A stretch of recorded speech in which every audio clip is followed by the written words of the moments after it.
hello. This is Adrienne Berg, and this is The Ageless Traveler.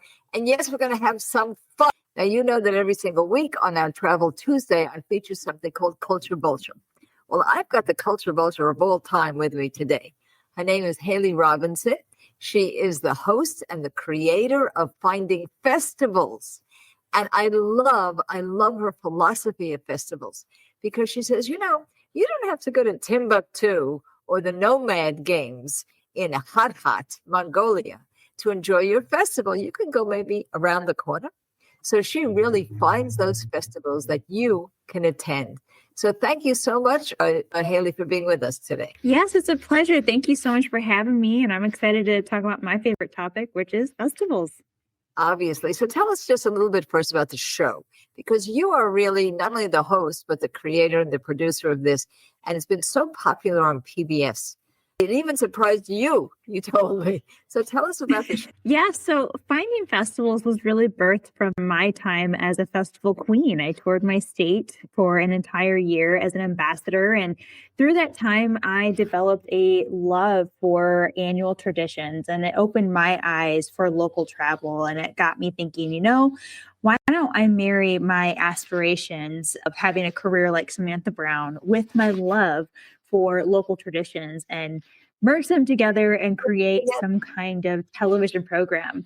And that's what really birthed Finding Festivals. And I really like to redefine what travel is, because it's not always about how far you go. It is about experiencing what is around you. And sometimes, it isn't as feasible to fly to Ireland, but sometimes you can just go to your local Irish festival and just get that little sliver of Celtic culture to just kind of scratch that itch and enjoy, that Jameson drink that you've been wanting all year and get some Irish step in you and just enjoy the camaraderie of Celtic culture. And that's what I love about festivals. It truly is the only place where annual traditions are preserved, practiced, and actively participated in.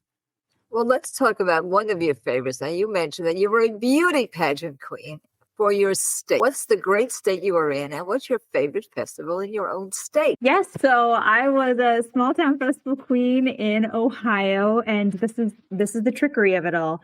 So the difference between festivals and fairs is that festivals are typically themed. Fairs are typically a space for livestock showmanship. My festival in my hometown was the Clyde Fair. So our theme was fair, even though we had no livestock. And as far as my home state, my favorite festival, I'm particularly partial to the Dublin Irish Festival just because I grew up watching Michael Flatley. I admire Celtic culture so much. I love a good Irish step routine. And there's just something about just coming together, wearing green. So I gotta love that Irish green that I get to wear at the festival. Well, I have to say that we go further afield. I am on the board of a wonderful festival, and I'm an aficionado of Gilbert and Sullivan, something that is very UK, very English, and the festival takes place in Buxton. I just love this festival, but you're right, it is a theme, very much a theme. So many festivals are music themed, art themed, film themed, but a lot of the festivals that are local, the kind that you like to showcase on Finding Festivals, often really show who the mayor is, who's in your fire department, as well as having their own thing. So let's go to some of the other ones that you love, because you've been going far afield from Ohio throughout the United States to see festivals. So tell us a couple more that you really enjoy, and everybody listening can put their antenna up if they're nearby and go to those festivals. Yeah, I think another really incredible one that I don't think a lot of people know about, that is actually considered more of a local festival for this particular town, is the Frankenmuth Bavarian Festival. So everyone knows of Oktoberfest and goes to those in their local community. But the Frankenmuth Bavarian Fest actually happens in June. And Frankenmuth, Michigan is very much a German town. It has the German architecture. They lean in on that, and they celebrate their heritage in the middle of June. So if you don't want to wait, you can have your Oktoberfest fix in the middle of June. I actually had viewers from Wisconsin travel to Michigan to enjoy that. And yes, they have true flowers doing the axe dance and doing the whole routine. And, you can tell when they've had a little, a few drinks in them and, how they do it. They have the tapping of the keg. That's a thing too. They have a whole ceremony where they tap the first keg and it just keeps pouring. So you get in this long line and you just keep going and it keeps pouring and you're not allowed to drop. They try not to make any drops from the ground. Of course, it's going to happen, but that was kind of fun. I just kind of had to race up to the keg and make sure you didn't drop any on the ground from the keg. Another really fun one I enjoyed was the Mackinac Island Festival. This was the Lilac Festival. And what was just unique about this one is just I've never really learned much about lilacs, and it was an opportunity to understand this particular flower and just get to know Mackinac at a different level. People know Mackinac for their fudge. They know Mackinac for their gorgeous views, but just to get to know the flower and the community, what a lot of people don't understand about island life. I worked on an island in Ohio at Put in Bay. There really is a hustle to working on an island in tourism. It's an all hands on deck. Everyone's doing everything all of the time. It doesn't matter what your title is, For those of you who have not been to Mackinac Island, it's a very elegant place to go. The hotels, even the Airbnbs, are extremely elegant. As Haylie said, fudge, you could always go into this little village and you bicycle very often there. And of course, a Lilac Festival is a beautiful thing. So for me, because we do international festivals, is of course the Tulip Festival or the Chelsea Flower Festival in London. And in Pennsylvania, Philadelphia has one of the very best flower festivals. But I want to go now to a different kind of festival, a festival that's really taken hold in the Southwest in California, the Food Festival. We have the Taco Festival. What's been your favorite either food festival, dedicated themed food festival, or your favorite food at some of these festivals? Oh my goodness. We've been to a few harvest festivals. I think harvest and festivals go hand in hand. I'm a big cherry person. So going to the National Cherry Festival in Traverse City was very fun and very tasty. But I also love a good vino, and there is a wine country in Ohio. And actually in Geneva, Ohio, they produce 70% of Welch's grapes, specifically Concord grapes in Geneva, Ohio. So yes, they do celebrate that harvest during the Geneva Grape Jamboree. And I did do grape stomping for the first time. I may or may not have picked out grape remnants from places that I didn't know grape got to during that stomping.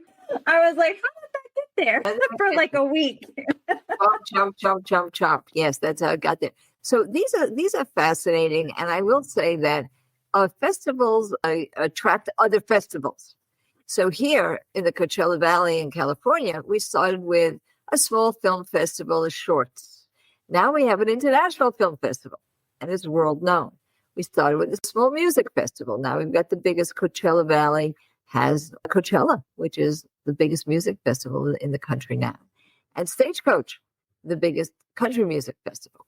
So there are festival hubs.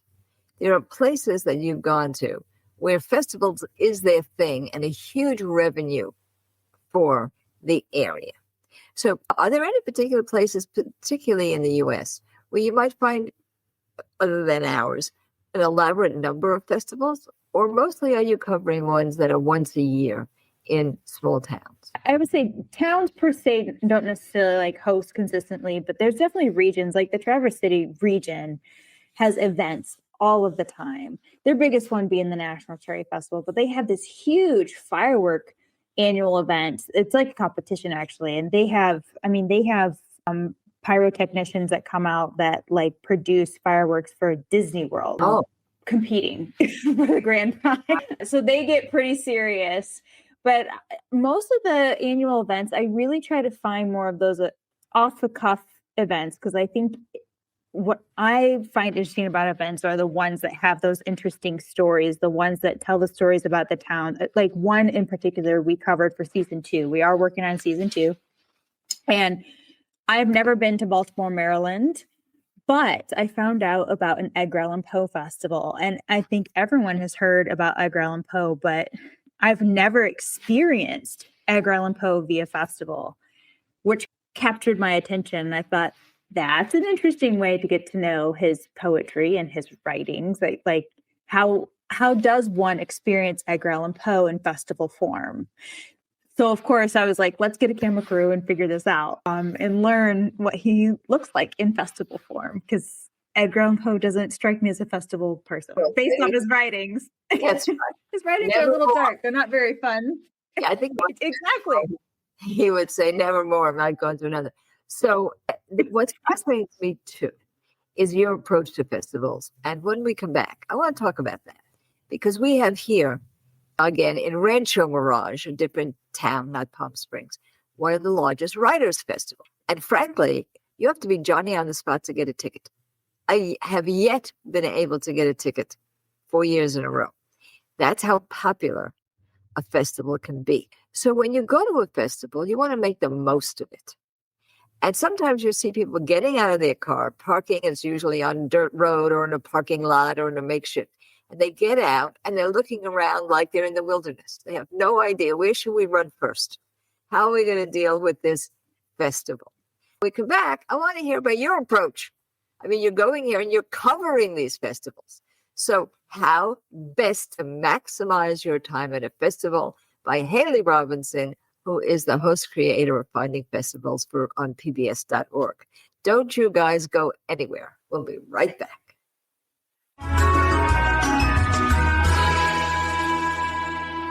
You may have been reading in Travel Tuesday newsletters that travel increases your longevity. Over and over again, the research shows why. You make more connections, you thwart loneliness, and you simply have a great time. So why not get started now from your armchair? Simply go to agelesstraveler.com and see our invitation that asks you right on the homepage to join our Facebook salon. We call it a salon, not a group, because it's a place to meet people, to connect, to travel together, to share your travel experiences. So simply go to agelesstraveler.com and join our Facebook salon.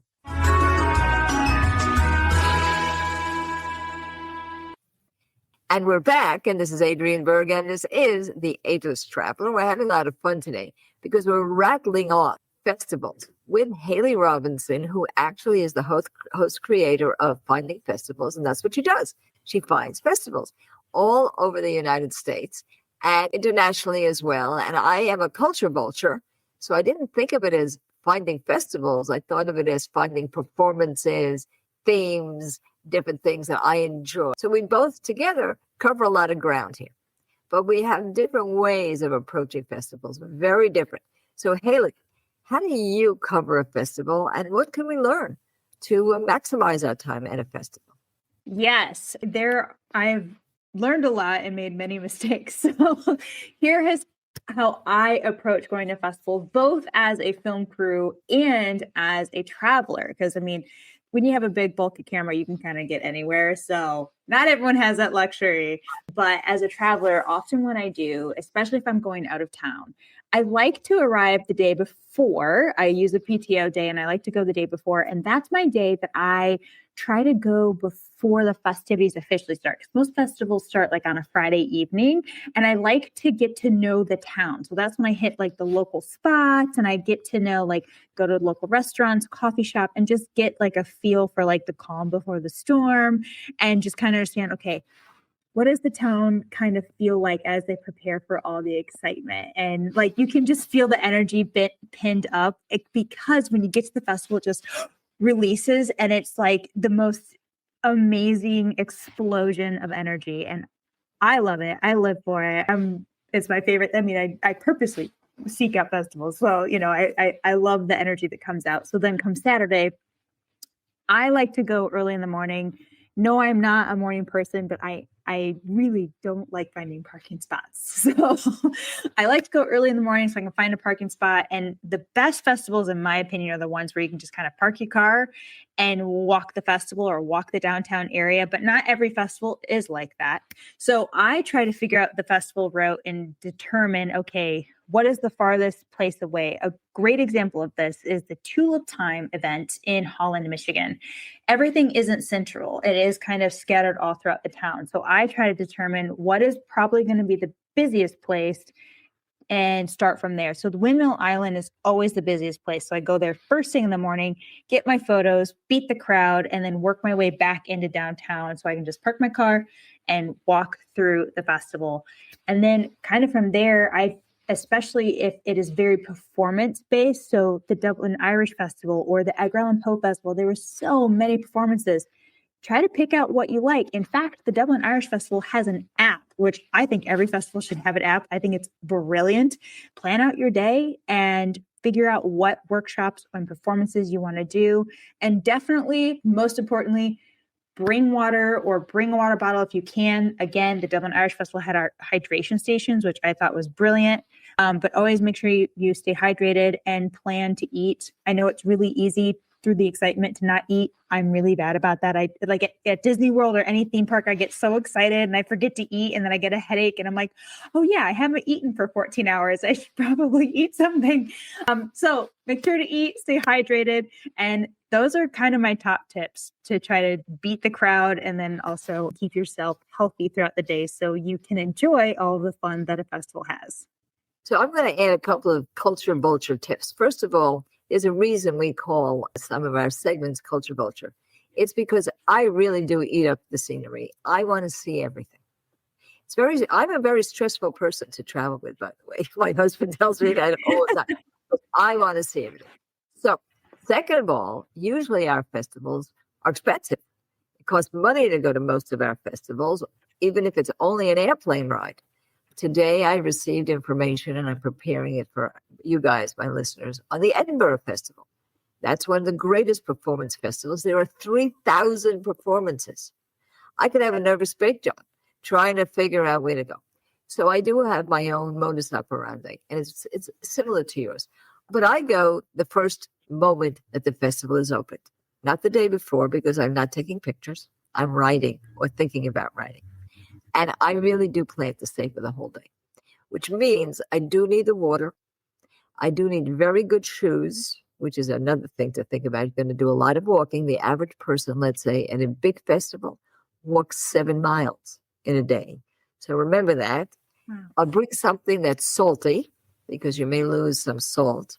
And always have something if you have a condition where you may have cramps in your legs if you walk too much, or if your blood pressure goes down and you need a little something to rev it up, make sure you have your pills with you. That's the ageless traveler side of this. You want to stay healthy. And when I walk there, I want to know where the benches are and where the bathrooms are. Because it's not always for you. Sometimes it's your companion needs that sort of thing. And the rest is the same. I see what the performances are. I piece it out. I do use the apps. Most of the big festivals have an app. And I do what I can to avoid the lines. And my fun part, this is my fun part, I talk to the vendors. I talk to every vendor, even if I'm not going to buy anything. That's my fascination. Why are they there? Are they making any money? What are they selling? What's trending? I love to see that as well. So this is all really important. Now, when we come back, I want to talk about a different side of this. There are people listening who are mayors in their small towns, or movers and shakers in their small towns. And they might be thinking, gee, maybe we ought to make a festival here. So I want to ask you, if you were creating a festival of the type you love, a small village type festival, what elements of a festival do you think are important? So don't you guys go anywhere. We'll be right back.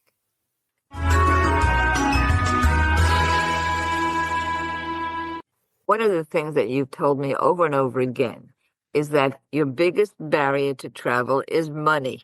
What else is new? Well, we have now affiliated and partnered with all the booking sites that you would be interested in. That's booking.com, that's hotels.com, that's Expedia, that's Guides, get your guide, and of course TripAdvisor, the big one. So if you are going to be booking, you're going to want to use the links that we provide for you because there are discounts there. There's also ease and convenience. It also does something for all of us. It is true, yes, I get a small donation in the event that you book through any of these sites, but I plow it right back in so that we can have more research, more clout in the world of anti-ageism and tourism, and get you even more discounts. So please use these because it'll be good for you and it'll be good for your family. And it really puts a lot more money in your pocket and makes life easy. How do you do that? Well, you simply go to our discount page on agelesstraveler.com/discounts. You'll see that also in the show notes. So use it and never stop traveling.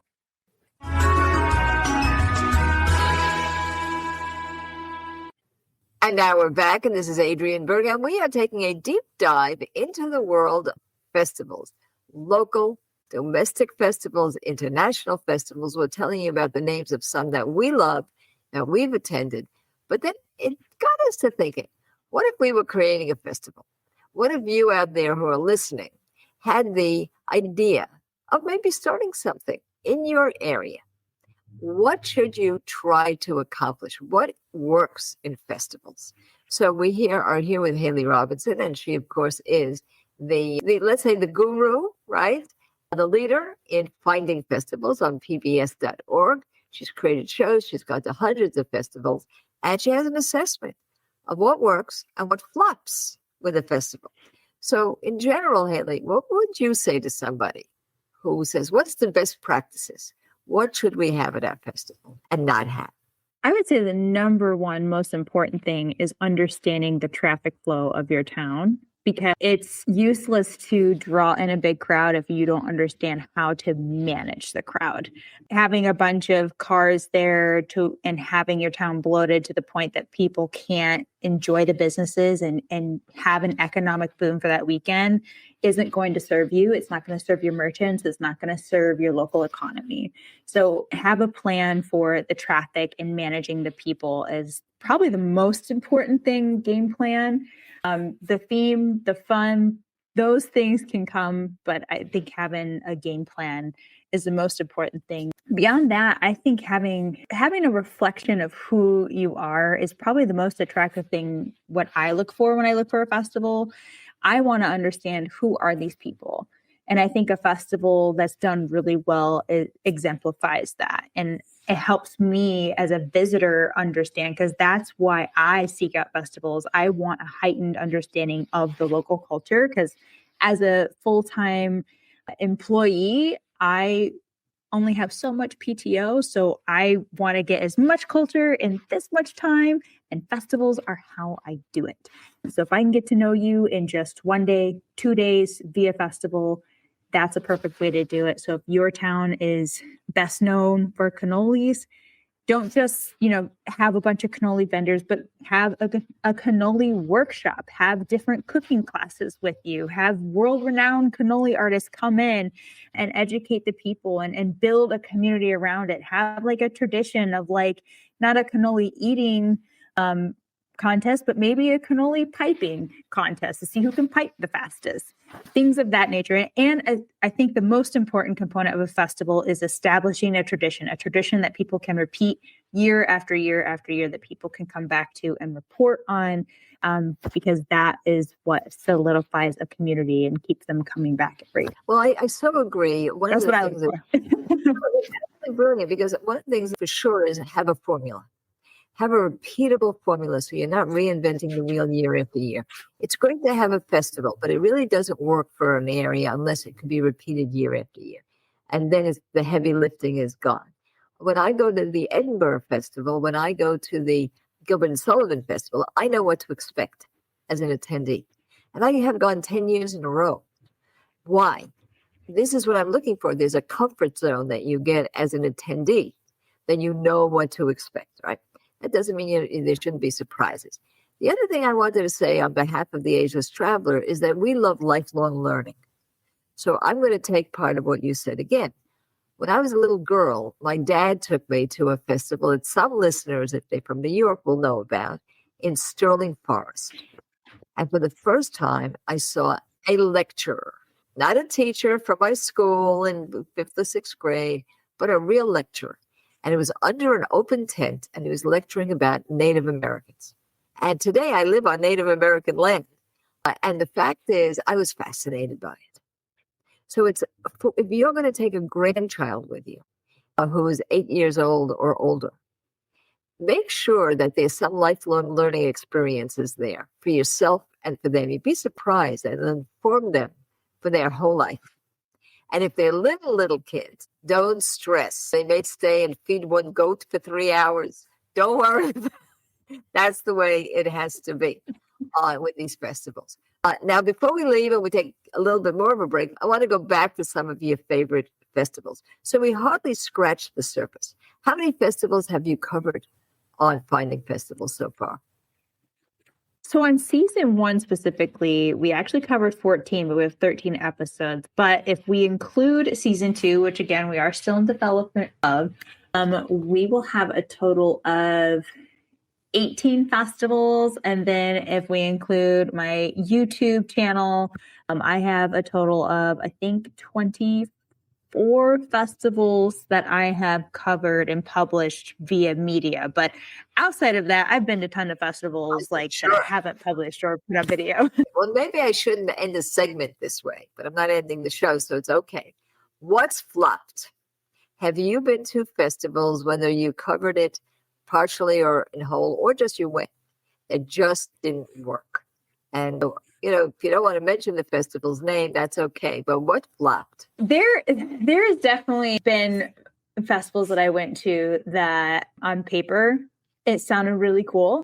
Things that said they were a festival and it was more of a street fair. And I'm like, oh, that's not what I expected. And it wasn't marketed as what it truly was. So I can see the disconnect. And I think that's where Finding Festivals is really redefining what a festival is and helping people understand that, okay, don't assume all festivals are like the one that you've experienced, because they are so different and everyone kind of goes about it completely different. I mean, the Saginaw Chippewa Annual Powwow is not your local street fair. The Cleveland Diagaraja is not your hometown local festival. They're just not the same thing. So give them a second chance. I promise. That's coming from someone who has been to a lot of festivals and have enjoyed festivals as they should be, compared to festivals being advertised as they should be and versus how they actually were. So let me give an example of this distinction here, because it is a big distinction between a fair, a street fair, and a festival. You can have a fair. It's quite nice. It has rides. It has all these things for the kids. It has balloons and all that. And you can have a street fair, which we have in Palm Springs every Thursday, which is all vendors and food trucks. And that's fun too. Neither of those are festivals. What's the real difference? To me, the real difference is a sense of belonging. When I go to the Edinburgh Festival, I know performance art.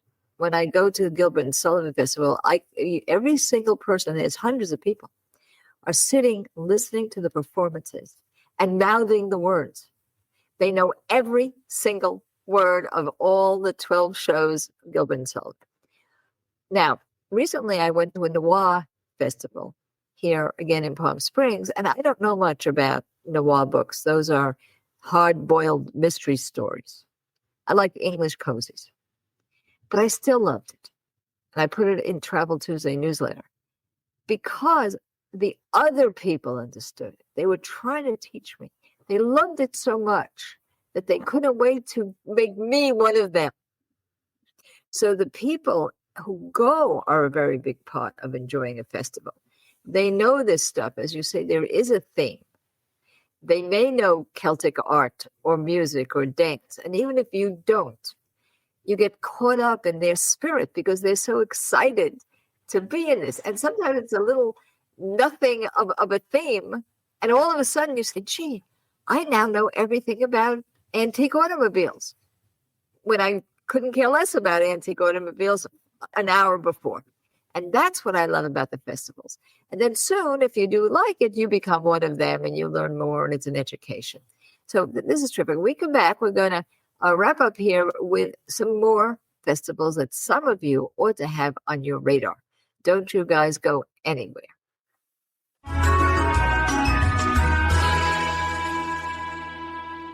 Now I have something special for you. If you love honest conversation about aging well, and I know you do, you'll want to check out my friend's podcast. Her name is Wendy Green. Boomer Banter is the podcast, and she talks with experts and everyday people just like us about navigating life after the age of 60. from purpose and relationships to health, the money, and meaning. It's available wherever you listen to podcasts. Now, she's got something brand new for you that I'm offering you. It's absolutely free of charge. If you're a little stuck about what's next in your life, take her free What's Keeping You Stuck quiz. It's a fun, eye-opening way to discover what might be holding you back and how you can move forward. And you'll find it right on our show notes. Take a look at the show notes and you will see the Not Stuck Renewed website. Take a look at the show notes and say hello to Wendy for me.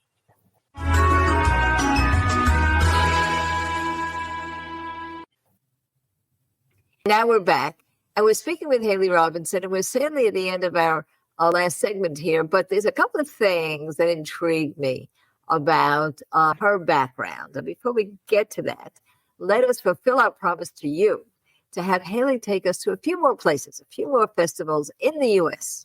that she thinks are a little bit under the radar or are ones that are so well attended that you must be one of the attendees. So what do you love? A few more, because it's whetting our appetite to go out there. Yeah, I think one festival that everyone should put in their books, and it's normally the first 2 weeks of April, is the Cleveland Diagaraja. Now, everyone has been to Cleveland. They know about it being the city of rock and roll. But what I didn't know, and this is someone who's grown up in Northwest Ohio all of her life, I did not know that there's an Asia town in Cleveland, Ohio. And we explore that story in this particular episode. So if nothing else, at least check out the episode. But I definitely think it's worth putting on your calendar. They bring over top talent from India. This is the largest classical Indian music festival outside of the country, India. So if you don't make it to India, don't worry. You can come to Cleveland, Ohio and experience it. This festival's been going on for over 50 years. It is incredible. They have just a sea of over 100 musicians performing at the same time, the five gems of India, of the Agaraja. It is amazing. It just transcends you to a whole nother level musically in it. And I absolutely loved being able to cover this particular event. Another really cool one, I'm a little biased on this one, but I think the Toledo Jeep Fest is also a really neat one. Not only is Toledo a neat destination, but it's just a cool way to get to know Jeep. I'm not a Jeeper. I went into that episode truthfully thinking that I didn't know what I was going to do with it. I'm like, I don't know how I'm going to tell this Jeep story, but you know what? I learned so much about Jeep. We talked about World War II and women's involvement, like how they went from being seamstress in the particular upholstery of the seats to actually putting together the Jeep for World War II. And I guess I never thought about it until I had that conversation in that particular episode. And I thought, oh yeah, I guess that is how they would get into the factory, through upholstery, and then switch to actually manufacturing and putting the Jeep together. So I thought that was really interesting. And we learned so much more about Toledo and Jeep in that particular story. And then, of course, all the episodes I'm really biased for, but the last one I think is really interesting that people should check out. Again, little biased on this one, is the Pirate Fest at in Put-in-Bay here in Ohio. Yes, Ohio has islands. A lot of people don't know that, and a lot of fun. People dress up as pirates, children and adults alike. The actual festivities at the park are all free, but there is a bar crawl, and people can, live their best pirate fantasies on an island. I mean, what more could you want? It's a lot of fun. I have to say that one of the most important shows of Gilbert and Sullivan, the one probably every American knows, is Pirates of Penzance, because it was made into a movie more than once, and it's a great show, and everybody does it in high school. So maybe we can meld the Pirates of Gilbert and Sullivan to the Pirate Festival. These are so many wonderful things. There's so much to do. These festivals are including winter festivals, Thanksgiving festivals, of course, Halloween festivals. It's all there. It's wonderful. Now, but I said I was curious about something. I'm curious about your experience in a pageant. Tell me about your pageant life. I will make this clear. With a lot of festival pageants, a lot of them act more as an ambassador program, less as a beauty pageant. So it's more about how you carry yourself as an ambassador, how you speak in the public, how you manage yourself among the people. and really how you can carry yourself in the crown. So with the Queen pageant, all I had to do was prepare one question and I answered it. I answered it within 5 words. And I was among 4 contestants and I was the best with the 5 words. Everyone else was trying to speak maybe a little too much, or, they had a lot to say, where mine was very concise and clear. And this is what I had to say. And again, they look for ambassadors in these programs, and I was concise and clear, and they're like, yep, she can speak for Clyde quick and concise and simply, and we like that. Let me tell you, it's very hard. As a writer, they always give me 800 or 1,200 words. I wish they'd give me 3,000 words. It's much easier. And somebody once said, a writer once said, I don't have the time to make this short. It is really, really hard to get your sentences across in writing or in speech in a succinct way. And yes, I am an over talker. I would lose that pageant. It's so fascinating that. But that was a great catalyst to your thinking and also to your ability to create your show. So let's conclude now with the show. You're working on season 2.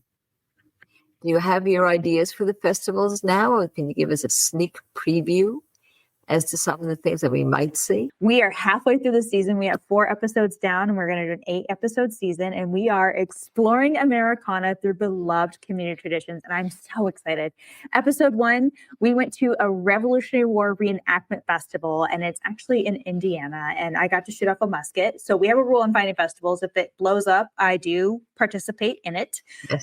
We shoot off a couple cannons season 1, and then when they offered to let me shoot off a musket, I said yes. I like to blow things up. And then we went to the Edgar Allan Poe Festival, and that I'm actually currently editing that right now. And that's another thing. I edit all of the shows myself, and that keeps costs down.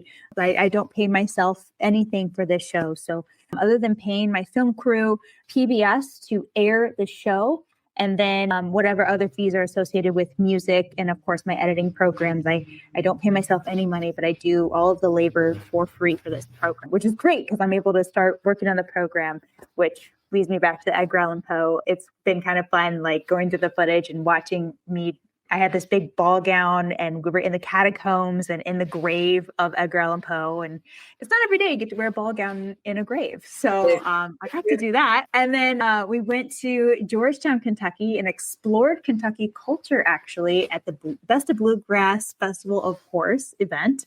And everything you think of when it comes to Kentucky, we covered it. We talked about bourbon. We talked about the Kentucky Derby. They have a retirement stable for Kentucky Derby horses, which I think is so amazing. And we talked about that. And then the most recent event that we filmed this past weekend was throughout the Shores and Islands region, which is kind of my backyard. And we just kind of got to know the fall festival through your local orchard and kind of told the American farmer story, kind of farm to table story. And, what's more American than your American farmer and where your food comes from. And we've all been to the fall festival and did a you pick apple and picked out your pumpkin. So that's kind of the story we're telling. So you were mentioning kind of those Halloween experiences. We actually went to this bar that's called Spooky Coop, and they go all out with like the Halloween decorations. And it was a lot of fun to go in there. And all the bartenders dressed up like Barbies. So that was a lot of fun to interact with them in the bar and include that in the episode. And we also, down the pipeline, we have this other festival picked out in Peru, Indiana, called the Circus City Festival. And they have acts that they train as young as 5 years old. And they're considered one of the best cities to like collect ringmasters come from this particular city. So it's a fascinating town to learn from, and visually it's going to be stunning on television. And once I heard about it, I'm like, wait a minute, there's a festival about circuses? I didn't know they had those. That's interesting. I've never heard of a festival about circuses. But now I need to uncover it because it's an interesting combination. Well, these are also fascinating to me, and I would love to visit, and I will visit. But I do want to tell everybody that, Haylie is like me. She's passionate and she's self-funded. That means that all of these are labors of love to get this information out to you. So if you would like to support Haylie, you can find out how to do that on our show notes. and also in our Travel Tuesday newsletter. So I thank you so much, Haylie, for being with us, because you really revved it up. You've made this, just as I said, a fun and exciting show. And for everybody, we can continue this together. Simply go to agelesstraveler.com. You will see immediately how to get our free weekly newsletter, Travel Tuesday. Listen, of course, on Apple and Spotify, and leave us a good rating. Subscribe to our YouTube channel. You'll see all of this at agelesstraveler.com. And if you do book trips, please support us by doing it through our travel tools, which you will find great discounts, particularly on cruises. Booking.com, hotel.com. Get your guide on agelesstraveler.com. We try to support you in every way without any charges for information. Everything is free of charge, because here's what we want you to do. And you know what I'm going to say: never stop traveling.